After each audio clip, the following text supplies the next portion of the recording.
போற்றி காத்த மொழித்தாயே, உயிராக கலந்து உணர்வாக அணைத்து உலகறிய எங்களை உயர்த்துகிறாய். சொல்லுக்கு சுவையாய், சிந்தனைக்கு சிறகாய், பண்பாட்டிற்கு பாலமாய், வாதத்திற்கு பெருமையாய், என்றும் நிலைத்திருக்க என் தமிழ் தாயே, உன்னை கரம் கூப்பி வணங்குகிறோம்.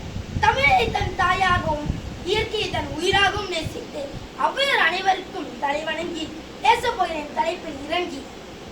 இன்று கல்வி கண் திறந்த காமராசர் 1903 ஜூலை 15 விருதுநகரில் பிறந்தார். இன்று அவரது 124வது பிறந்த நாள். கல்வி என்பது வெறும் ஏட்டு அறிவு மட்டுமல்ல, அது ஒரு மனித நேசத்துக்கும் சிற்பி என்று வாழ்ந்து காட்டியவர் நம் பெருந்தலைவர் காமராசர்.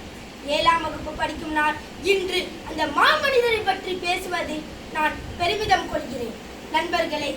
நண்பர்களே, காமராசர் என்ற நினைவு கூர்வது வெறும் அரசியல் மட்டுமல்ல, அது கல்வி புரட்சி. அவர் ஆட்சி காலத்தில் மூடப்பட்டு இருந்த ஆயிரக்கணக்கான பள்ளிகளை திறந்தார். ஏழை எளிய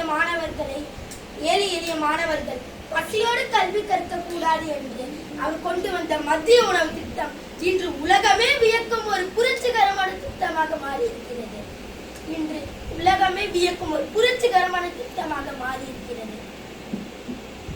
எளிய உடை அணிந்திருந்தாலும் அவரது சிந்தனை அந்த இமயமலையை விட உயரமானவர். பதவிகள் தேடி வந்த போதும் பதவியை விட பணிவே முக்கியம் என்று வாழ்ந்தவர்.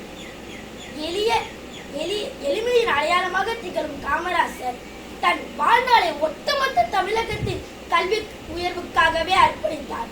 நண்பர்களே, காமராசரை போற்றுவது என்பது வெறும் காகிதத்தில் எழுதுவதோ மேடையில் பேசுவதோ அல்ல. அவர் காட்டிய பாதையில் கல்வி கற்க வேண்டும், ஒழுக்கத்தை வளர்க்க வேண்டும், இந்த சமூகத்திற்கு பயன்பட வேண்டும். இதுவே நாம் அவருக்கு செய்யும் உண்மையான நன்றி கடன்.